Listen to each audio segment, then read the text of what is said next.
Windows 7 comes with a very basic photo or image editing software program, and it's called Paint.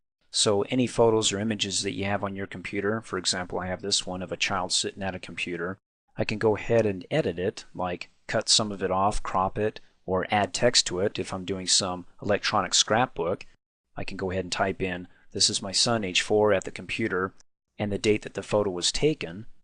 To do that, let me go ahead and close out of here and come down here and click on the Start button to open up the Paint program. Come up here, click on All Programs, and then find your Accessories folder. Click on that to expand it, because within it you've got your Paint program. Click on it and it opens up. First of all, up at the top you have what's called the title bar. It's the title of the file that you're working on, which by default is untitled until you actually save your work and then give it a name, or if you open up an image that has a title on it, it will show here. Over to the left-hand side, you have what's called the Quick Access toolbar, because you can quickly access commands or buttons that are on the toolbar. Just click on it, like click to save, or the undo and redo buttons. So if you make a mistake, you can undo your mistake. And then to the right of that, you have its corresponding drop-down arrow that you have additional commands you can add to the Quick Access toolbar by coming down here and, well, we can add print. There's the print button. Click on it, opens up, and it says what printer do you want to print this image on. How many copies do you want to make, and what's the range? If you have several pages to print and you just want to print a few of them, you can go ahead and define that. I'm going to go ahead and click Cancel. And then if you want to get rid of it and you don't want to see that on the Quick Access toolbar, you can, when in doubt, right click on it and say you want to remove it. It's still there, but it's hidden in its corresponding drop down arrow. Let me click off in a blank area. And then below that you have what's called the ribbon, one big long thing here. And on the ribbon you have some tabs. The first tab here is actually the menu for Paint. When you click on it, it opens up and gives us a menu where we can go ahead and create new images or start with a new blank slate. You can open up images on your computer, save them, print them, and so on. Let me click off in a blank area. Then on the Home tab, you also have the View tab. Let me go back to the Home tab. On these tabs, you have what are called groups, like the Clipboard group, the Image group, the Tools group, the Shapes group, where you can add shapes, your Colors group for different colors and sizes here. And if you need more room to see what you're working on down below, you can collapse the ribbon by coming up here and double-clicking really fast on the tab. Double-click. It hides it till you click on it, and it temporarily expands it, but when you click off in a blank area, it goes back to hiding it. If you want to bring it up permanently, just double-click on it really fast. You can use the shortcut keys Control F1, Control F1, and it does the same thing. Now let's go ahead and bring up that image that I have in my Exercises folder on my desktop. And to pull that in here into the Paint program so I can work on it, come up here and click on the Paint menu or drop down arrow to reveal the menu. Go down, click on Open, and then browse your computer, click on your desktop. It already took me to my Exercises folder, and there it is. So all you have to do is double click on it to open it up, and there's the title, Child Computer. So that's the image I'm currently working on. Now down below, if I want to be able to see more detail of the image or zoom in, you've got your zoom bar in the lower right hand corner where you can click to zoom in. Now I'm at 400%. I can see the computer in a close-up. I'm going to go ahead and slide it back out to 100%. If you want to be able to crop part of the picture, cut it off, you see these little white boxes around the picture. Those are called handles. When you hover over one of them, your pointer turns into arrows pointing in opposite directions. That means that when you click and you drag, in this case when you push up, it cuts off the picture. To undo that, I can come up here and click on the Undo button on the Quick Access toolbar, and I'm back to square one. But if I hover over that bottom middle handle and click and drag down, then it gives me more whiteboard space. So when I save the picture, it not only saves the picture, but the additional whiteboard here, which is where I'm going to put my text. You can put your text on top of the picture, but I'm going to put mine below it. And to add text is really simple. Just come up here in the Tools group. Again, we're on the Home tab. And then to add text is really simple. Come up here on the Home tab in the Tools group, hover over the letter A. It says Text. To insert text into the picture, click on it.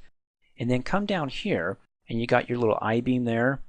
When you click and drag, it'll marquee or start drawing what looks like a box, or I'm going to draw a long rectangular box. Let go. And then I can just go ahead and start typing my text. Now before I start typing my text, I can come up here and notice how we had three tabs. We had the menu, the Home tab, the View tab. Now we have the Text tab. Microsoft refers to this as the contextual tab, or the tab that's related to what you're currently working on, which is text. So when we're working on text, it gets its own little special tab that wasn't there before until we actually start working on text, and then it comes up and says I'm here. With the text, I can go ahead and cut, copy it, change the font, the background, the color, so I can leave it as Arial black, maybe make it italics, size 14, and let's change the color. The default is black. Let's go ahead and make it red, and then all I have to do is just start typing. And you'll notice that the text is wrapping within the box, stacking on top of each other. If I want to be able to stretch the box open so I can have the text on a single line, then I can come over here and hover over its right middle handle or that white box until my pointer turns into arrows pointing in opposite directions. Then click and drag it out. Of course, that's not enough. Let me come over here to the left middle handle, click and drag that out to stretch it, and now it all fits on a single line here. Let me come down here and hover over the bottom middle handle and bring that text box up so now it's kind of snug within it. If I need to make any changes to the text, like let's say the word video, double click on it really fast and it selects the whole word. Well, actually it selects the space afterwards, so maybe it's just better to click and drag so you don't select the space after video. Then I can come up here in the colors and maybe make that blue and come over here and underline it and click off over here to see it, and it looks good. Now you want to make sure that when you're typing in text that you don't click outside of the text box if you're still making changes to it, because once you click outside of it and you want to come back and try to change it, forget it. You see when I try to click on it, it adds another text box, because when I start typing it's actually adding text on top of the text behind it in a new layer.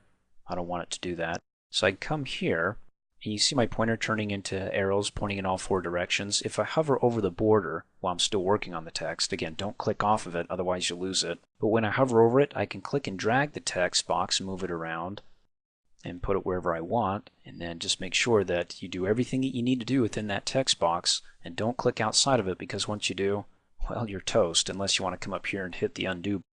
In any case, if you like what you see, you want to save your work, you can come up here and click on the save button, and when you click save, it's going to overwrite the original image. If I'd like to keep the original image and not overwrite it and save it as a new image, then come over here and click on the paint menu, drop down arrow there, go down, and you can either hover over save as and choose one of these options.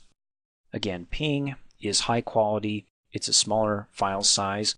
JPEG is good quality, but a larger file size. Bitmap is really high quality, but you can't stretch the pictures like you could if you wanted to expand or shrink these other two images like the PNG, especially the JPEG. In other words, if you try to stretch a picture, if it's in bitmap, if it's not the original size, it looks kind of blurry. JPEG is usually the best. And then GIF, it's really low quality. It doesn't have millions of little colors within it. It tries to break it down to 256 colors, which if you don't have millions of colors, then, well, it's going to look kind of grainy and probably not as good. In any case, I can just click on Save As. And down below where it says Save As Type, click on the arrow, and you still get those options, and a few more. In any case, I like PNG. And then, of course, I can go ahead and give it a new name, Child.